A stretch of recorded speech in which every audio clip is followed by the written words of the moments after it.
wabarakatuh. Bertemu lagi dengan saya Dewi Danovianti. Saya CGP asal Garut. Di sini saya akan mencoba menerapkan program aksi nyata saya, yaitu One Day One Ayat.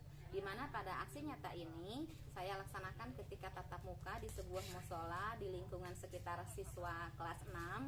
Di sini kebetulan anak-anaknya yang berada di dalam video tersebut rumahnya berdekatan dan tetap mematuhi protokol kesehatan. Selamat menonton.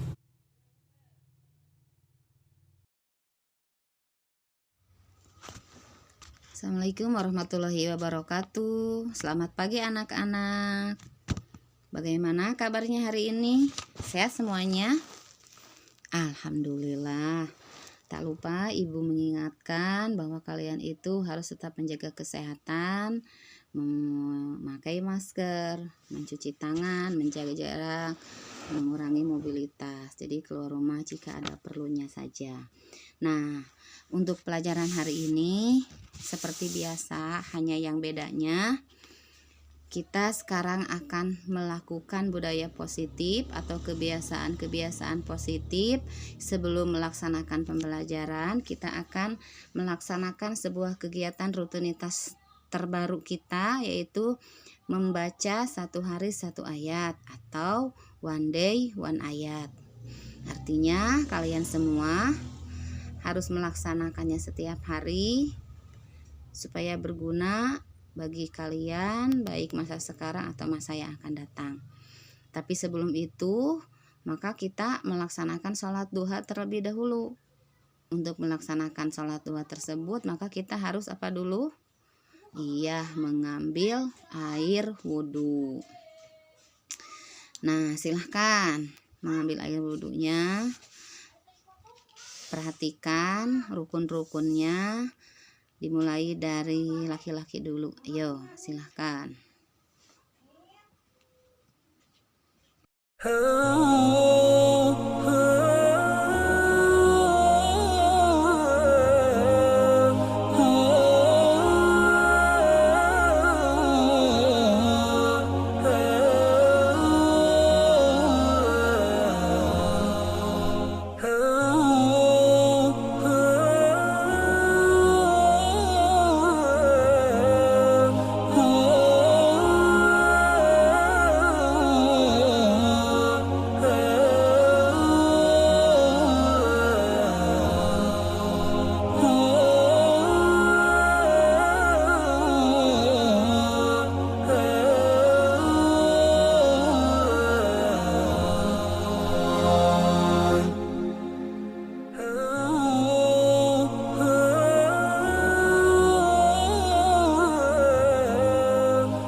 Anak-anak, untuk hari ini kita akan membahas satu ayat yang terakhir, yaitu dari surat Anas.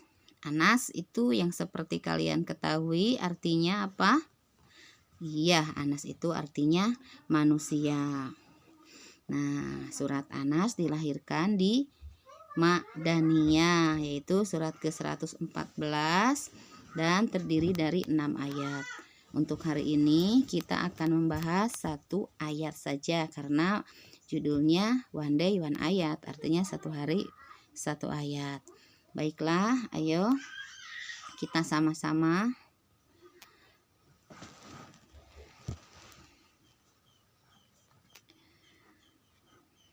Iya, bagus. Yuk, sekarang Kul a'udzu. Kul itu kita membacanya dua harkat ya, karena di situ ada apa? Iya, mad tabi'i. Kul a'udzu birabbin nas. Nah, di sini ada alif lam. Alif lamnya yaitu alif lam samsiah, karena alif lam di depannya ada tanda tasdid ya. Jadi huruf-huruf alif lam samsiah itu ada 14 dikumpulkan dalam satu ayat. Apa? Iya. Tib sumasil rohman tafujdib danian da suadoni zursarifa lil karom. Nah, terakhir di sini kul a'udzu birabbin nas. Nah, nas di sini adalah mad arid li sukun, artinya mad yang ada di akhir kalimat. Baik, sekarang kita akan membahas artinya ya. Di sini kul, katakanlah Muhammad, a'udzu, aku berlindung, birabbi, kepada Tuhannya, nas, manusia. Jadi kalau di dalam di satu ayat kan, katakanlah Muhammad, aku berlindung kepada Tuhannya manusia. Siapa Tuhan manusia? Allah Subhanahu wa ta'ala. Nah, sekarang setelah kita membaca ayat ini, mungkin kita harus lebih tahu mengapa ayat ini diturunkan, begitu ya.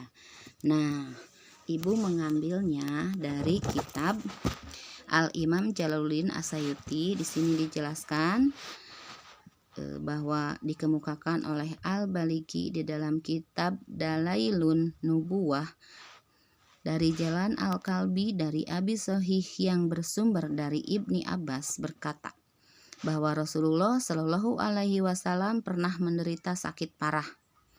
Maka datanglah kepada beliau dua malaikat. Yang satu duduk di samping kepalanya dan yang lain duduk di samping kakinya. Malaikat yang berada di samping kakinya berkata kepada malaikat yang ada di samping kepalanya, "Apa yang kau lihat?"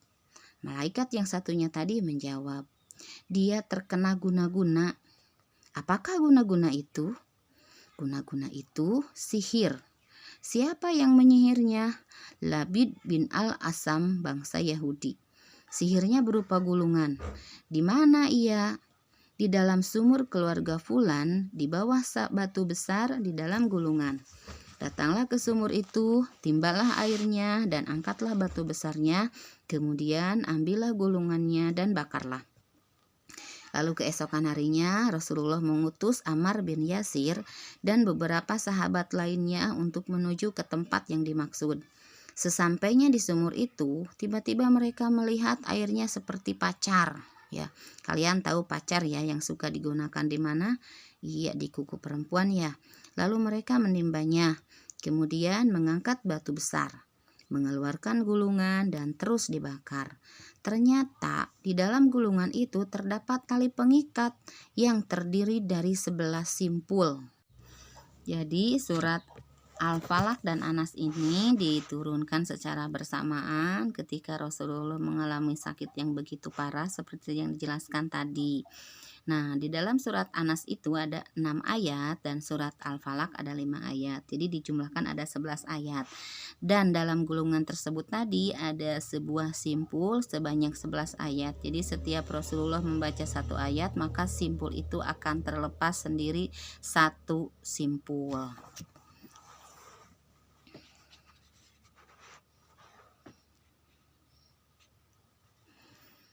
Itu adalah kisah tentang diturunkannya surat An-Nas dan surat Al-Falaq. Tetapi kita membahas satu ayat saja. Nah, nanti untuk kelanjutannya kita akan dilanjut lagi besok. dan selanjutnya ya.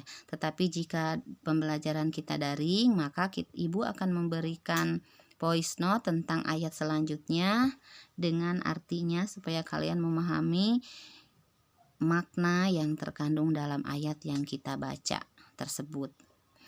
Setelah ini, alhamdulillah kita sudah melaksanakan kegiatan budaya positif tentang membaca Al-Quran 1 hari 1 ayat atau one day one ayat. Nah, sekarang kita dilanjutkan pembelajaran selanjutnya, yaitu tentang matematika. Sudah siap semuanya untuk belajar? Iya, silahkan. Sekarang keluarkan bukunya. Demikian rekan-rekan semua, guru penggerak seluruh Indonesia. Itulah aksi nyata yang sudah saya laksanakan dengan judul One Day One Ayat. Semoga aksi nyata ini bisa berguna khususnya bagi saya, umumnya bagi semua guru yang ada di Indonesia.